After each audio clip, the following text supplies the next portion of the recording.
Herobrine je Minecraftovým mýtem, který ve hře nikdy nebyl, ovšem potom, co se stal populární. A mnoho lidí si myslelo, že je skutečný. Bylo v Minecraft aktualizacích několikrát napsáno, že Herobrine byl odstranen. To je však spíš jen easter egg na Herobrina a takový malý náznak toho, že zvěsti o něm jsou možná pravda. První příběhy a obrázky, které kdy byly zveřejněny o Herobrinovi, stejně jako s Trojami Brocraftu, jsou považovány za kanonické, protože byly zásadní pro vytvoření a popularizaci Herobrina a jeho příběhu. Jakákoliv stvárnění postavy Herobrina vytvořená po těchto událostech jsou považována za fanouškovské adaptace a variace. Celý původní příběh o Herobrinovi je smyšlenka, že s tím údajný e-mail od Notche, který hlavní postava příběhu dostala, a dozvídá se tam, že Herobrine je Notchův mrtvý bratr, i když žádného neměl. Bílé oči. 31. července 2010 zveřejnil uživatel Playky na fóru Minecraftu komentář, údajně skopírovaný z příspěvku na fóru // na serveru 4chan, který obsahoval příběh o tom, jak se hráč po poslechu disku 13 setkal s entitou se svítícíma bílýma očima. V komentáři byl uveden odkaz na jeden údajný případ výskytu těchto očí, a to na nahrávku skladby 13 na YouTube zveřejněnou předchozího dne, ve stejný den, kdy byl disk přidán do hry.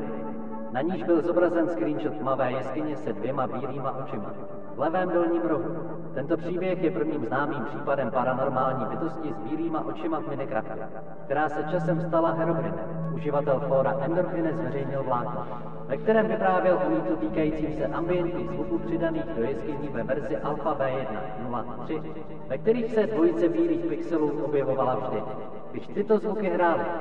Jako příklad výskytu těchto bílých pixelů bylo odkazováno stejné video. Tento jev byl přisuzován bílým očím ženskému stvoření, které hráče pronásledovalo z dálky bez viditelných znaků kromě prázdných bílých očí. Herobrineova creepypasta. Příběh o bílých očích se začal šířit po fóru Minecraftu, přičemž buď vycházel z výše zmíněného vlákna, nebo byl jim spopularizován. Dne 24. srpna se objevila upravená verze příběhu, ve které byly bílé oči nyní vypadající jako Steve s vybělenýma očima. Někdy před 19. srpnem se objevila podobná pozměněná verze příběhu. Bílé oči dostaly jméno Herobrine a byly nyní popisovány jako Notchův zesnulý bratr. I když ve skutečnosti Notch nikdy žádného bratra neměl, který na sebe vzal podobu Steva s bílýma očima. Přesný původ této verze příběhu není znám. Nejstarší známé případy pocházejí z komentáře ve vlákně na fóru Minecraftu z 30. srpna 2010 a z nyní smazaného obrázku zveřejněného 31. srpna na fóru 4chan o paranormálních jevech /x. Příběh popisuje setkání v Minecraftu s bezejmennou lidskou entitou ve hře pro jednoho hráče, která vykazovala podivné chování a podivné věci objevující se po světě. Například něco sledující hráče z dálky, nálezy nepřirozených staveb, jako jsou písečné pyramidy v oceánu a dlouhé tunely 2x2 v zemi, a zmizelé listy ze stromů. Autor se poté pokusil založit téma o tomto setkání na fóru Minecraftu, jen aby bylo opakovaně smazáno a následně mu přišla soukromá zpráva od zdánlivě neexistujícího uživatele jménem Herobrine, která chtěla, aby toho nechal. Příspěvek na serveru 4chan obsahoval také screenshot setkání, na němž byl Herobrine vidět v dálce uprostřed nohy. Trojamr Brocraft Coupland narazil na příběh o Herobrinovi na fóru // na serveru 4chan a zalíbil se mu natolik, že Herobrina vložil do několika screenshotů, které ukázal svému chatu, a poté, co se mu dostalo převážně dobrých reakcí, se rozhodl zinscenovat podvod, změnil texturu obrazu tak, aby zobrazovala Herobrina a umístil ji do rozpracovaného domu ve svém světě a plánoval ho ukázat na streamu. Dne 30. srpna Coupland procházel světem jako běžně a záměrně se vyhýbal místnosti ve fázi rozpracovanosti, kterou pro tento podvod připravil, až do okamžiku, kdy asi po 20 minutách a 45 vteřinách do místnosti vstoupil a uviděl obraz se změněnou texturou. Coupland poté vykřikl a vyběhl z domu, čímž okamžitě ukončil stream. Chatu předstíral, že je otřesený, a později napsal na fórum zprávu, v níž odkazoval na video, aby ho rozšířil v naději, že získá podobné reakce. Ostatní uživatelé ve vlákně začali diskutovat o tom, zda je Copelandovo spatření skutečné, a začali zveřejňovat vlastní screenshoty s přidáním Herobrina. Po chvíli Coupland obraz odstranil, pak pokračoval ve streamu dál a předstíral, že je vyděšený. Oznámil, že smaže svět, aby se s Herobrinem už nikdy nesetkal. Dle Herobrineova kanonu může pouze běhat. Ovšem komunita časem došla k tomu, že se umí teleportovat kamkoliv jen chce. Kanonicky. Herobrine dokáže stavět a ničit bloky. Dle obrázku původního příběhu hráč nacházel dlouhé 2x2 tunely, malé pyramidy uprostřed oceánu a stromy bez listů. Celý rozsah Herobrinova budování je neznámý, ale dané příklady ukázaly, že má povědomí o tvarech a odlišuje od sebe různé materiály. Zdá se, že se Herobrine zaměřuje pouze na hráče. Nikdy nebyl spatřen, že by pro Kraftově Streamu přišel do kontaktu s jinými moby. Z nichž některými byli pavouci či zombici. Jeho kanonický vztah k dalším mobům od doby, kdy se objevil, je záhadou. Jeho kontakt s ostatními moby není původním příběhem zmíněn. Zatímco je v příběhu přítomno kuře, nevypadá to, že by se o něj Herobrine zajímal. Spíše se výhradně zaměřoval na hráče. Každopádně nekanonicky. Herobrine příležitostně přichází do kontaktu s jinými moby. Někdy je také schopný převzít kontrolu nad pasivními zvířaty a oživit moby mrtvé. Zdá se, že Herobrine drasticky mění svět, aniž by k tomu potřeboval nějaké nástroje. Herobrine také rád rozšiřuje své území, tím, že pokládá kamení, staví dungeony, pokládá redstonové pochodně a vytváří pastvy. Herobrine vlastně hraje v Creative modu. Ovšem zdá se, že Herobrine nemůže vstoupit do Netheru nebo Endu. Ať je kanon cokoliv, lidé za ty roky vymysleli mnoho schopností a dalších věcí o Herobrinovi. A vzhledem k jeho podstatě jakožto mýtu a legendy si o něm každý může myslet, co chce, že je pravda. I když Mojang Herobrina nikdy nepřidal do hry, se i přesto Herobrine stal součástí Minecraftu. Každopádně příběh o Herobrinovi pomohl k vytvoření mnoha dalších Minecraftových creepypast a mýtů. Pokud Herobrina chcete v Minecraftu, tak máte štěstí, jelikož existuje mnoho modů, které ho do hry přidávají. Úplně první takový mod byl nejspíš mod a server plugin i Loveju od uživatele Kelly, který ho 10. prosince 2010 vydal na Hamut Foru. Modu šlo Herobrina vyvolat postavením oltáře ze zlatých bloků, Nethereku, redstone pochodní a mossy koplestov, zapálením Nethereku na jeho vrcholu.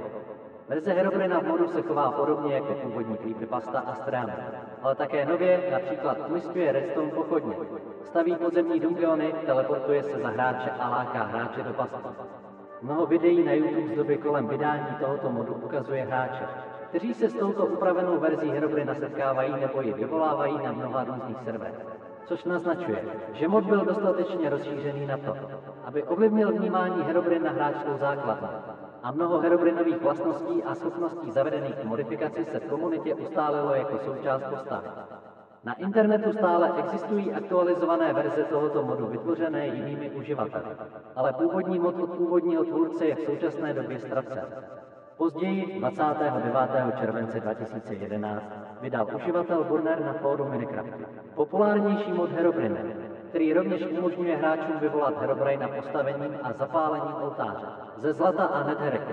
Avšak uspořádání a složení bloků je jiné a je vyžadován nový blok Herobrine Totem.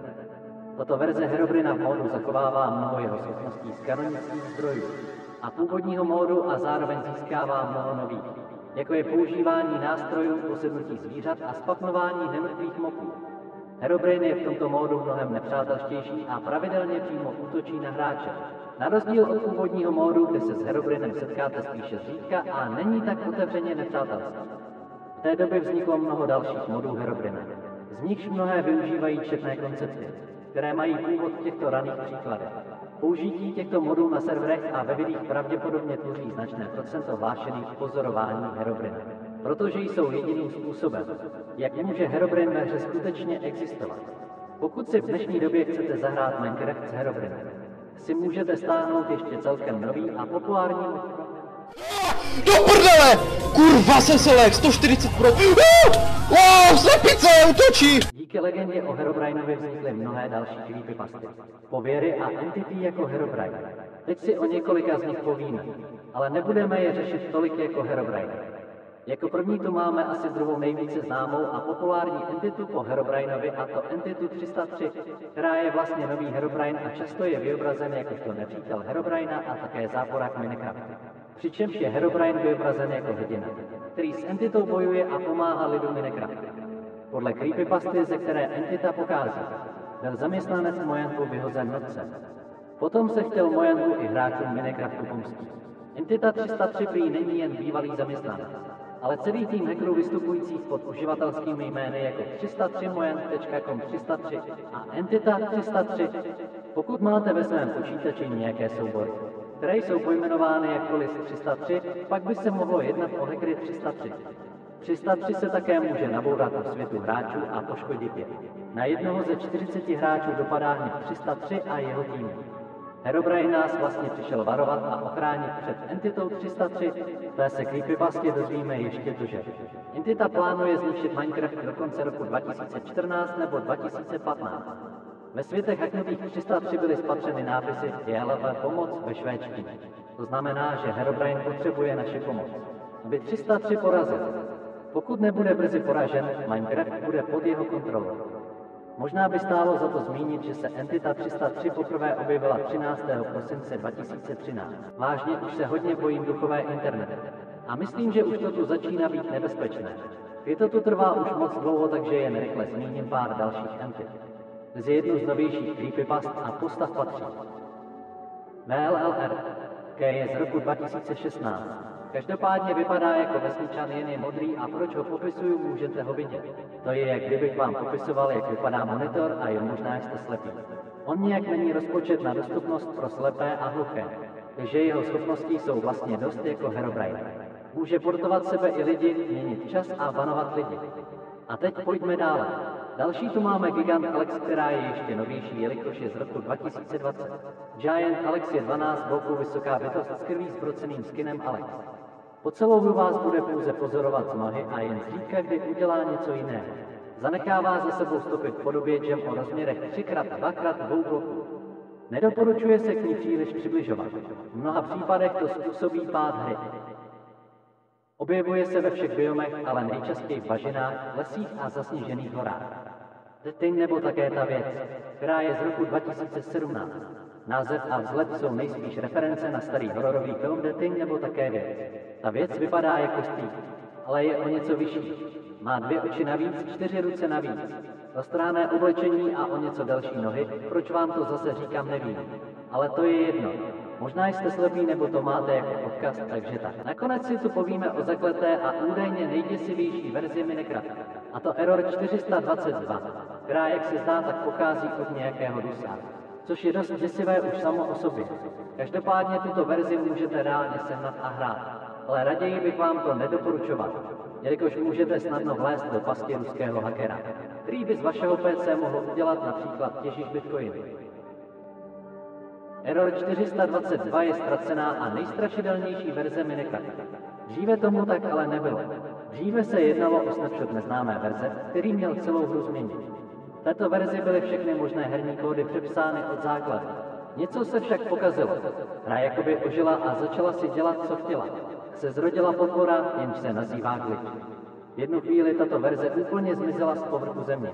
Jakoby nikdy neexistovala, ale nakonec se vrátila. Pokud tuto verzi zapnete, potkáváte velmi zabegovaná hlavní obrazovka, na které nefunguje většina tlačítek. Svět si můžete vytvořit pouze v režimu přežití. Verze je z počátku hry na novém světě, klidná, ovšem nenechte se ošálit. Glitch vás totiž jen studuje. Po nějaké době se glitch začne projevovat. Může se tu toho stát hodně například. Stack může změnit hodnotu. Bloky nemusí mít jméno. Může se změnit, kolik máte zkušeností, nebo na vás glitch může udělat jumpscare a tak dále. To obvyklé hudby tu je neunavný bílý šum, který dokáže každého přivést k šílenství. Tak či tak, nikdy nemůžete tušit, co na vás hra chystá. A taky vědět, jestli vás nesleduje Putin. Pokud to chápu správně, tak se tato verze dostala ven tak, že ruský chlapec Alexander seděl v třídě. A u toho možná byl tajně odkud. A najednou dostal na telefon záhadnou zprávu od osoby s velmi podivnou přezdívkou. Každopádně zpráva zněla takto. MNCRAFTRR 422 54 45 53 54. A v popisu byl odkaz na stažení souboru. To je velmi crazy, duchové internetu, pojďme dál. Verze Error 422 je ve skutečnosti jen upravená modovaná verze Minecraftu 1.4.7. S modem, který obsahuje anti-cheat. který detekuje, zda je hráč v kreativním režimu nebo zda má povolené cheaty.